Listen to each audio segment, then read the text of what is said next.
Hi, it's Keith from the Evangelical Free Church, Stony Stratford, and we're continuing our series in Mark's Gospel, looking at chapter 6, verses 45 to 56. Last week I mentioned that my wife and I really used to enjoy the series Twin Peaks, very groundbreaking series and very complicated series in plot. So you often used to have at the start of the programs previously on Twin Peaks, and then you get a flashback to the previous episode or previous episodes so that you would realize certain key points, and that would help you as certain clues in the murder mystery came to light. Well, in a sense, the Bible is very much like that. We saw that last week with the feeding of 5,000. So much references what Moses did with the Israelites in the Old Testament story of the Exodus. And it's again the case here. This is the aftermath of the feeding of 5,000. Jesus sends his disciples ahead of him and he goes off to pray. But all is not well. The disciples find themselves in trouble. Verse 47, when evening came, the boat was in the middle of the lake, and he was alone on land. He saw the disciples, that's Jesus, straining at the oars because the wind was against them. About the fourth watch of the night, he went out to them walking on the lake. Okay, we say, this is one of these fancy Sunday school stories. Great for kids, but hey, this is the 21st century. But there is more going on here. Let's just continue with the narrative. The disciples fear what they see. They think Jesus is a ghost, and to be honest, that seems a perfectly natural reaction if something was to happen. But what does Jesus do? Because they all saw him, they were terrified. Verse 50, immediately he spoke to them and said, "Take courage, it is I, don't be afraid." Then he climbed into the boat with them, and the wind died down, and they were completely amazed. The situation is one of supernatural power. But there's several things to note here. Firstly, this is not just something that comes out the blue. Back in the Old Testament, in Job chapter 9, verse 8, Job speaks of God treading on the waves of the sea. And then there's this puzzling bit that we get, verse 48. He was about to pass them by. What's that about? Well, it's an Old Testament phrase that is often used in relation to God revealing himself.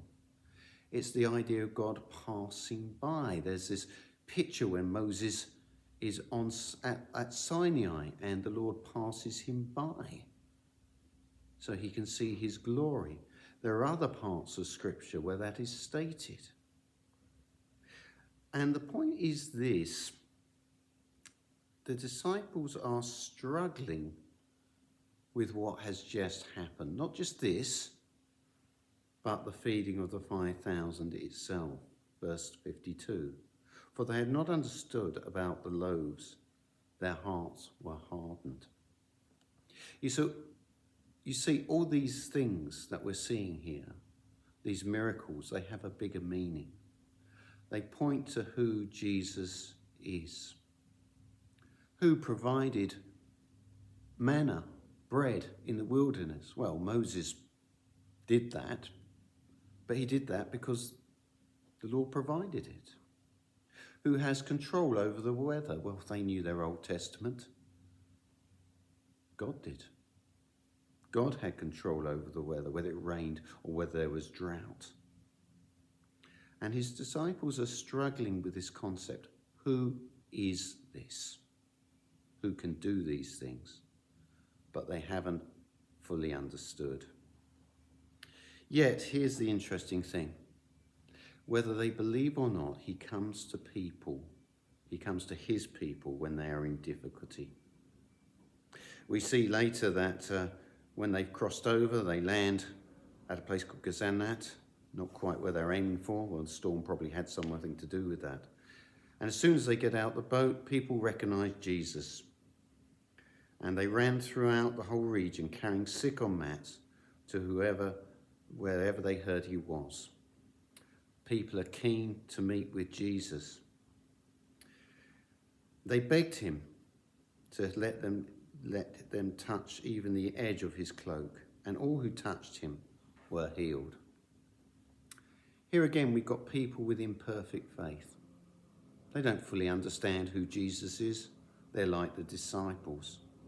But again, Jesus accepts them. And here's the thing. You may be wondering about whether you can make that big step of faith. Maybe you've been listening to these talks and thinking, there's so much that's attractive about Jesus, but I don't know whether I can take that step of faith. Well, I'll tell you this. Jesus accepted even faulty faith, even limited faith, and he will accept your faith if you put your trust in him. How do I know that? Well, for a very simple reason. In the book of Hebrews, in the letter to these Hebrew Christians, the writer says this, chapter 13, verse 8, Jesus Christ is the same yesterday and today and forever. Now that's someone you can put your trust in an ever-changing world.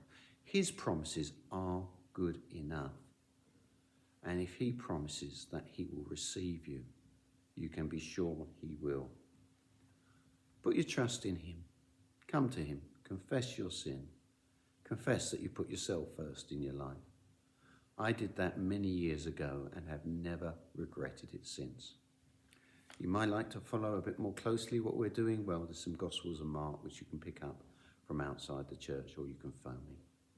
Thanks again for listening.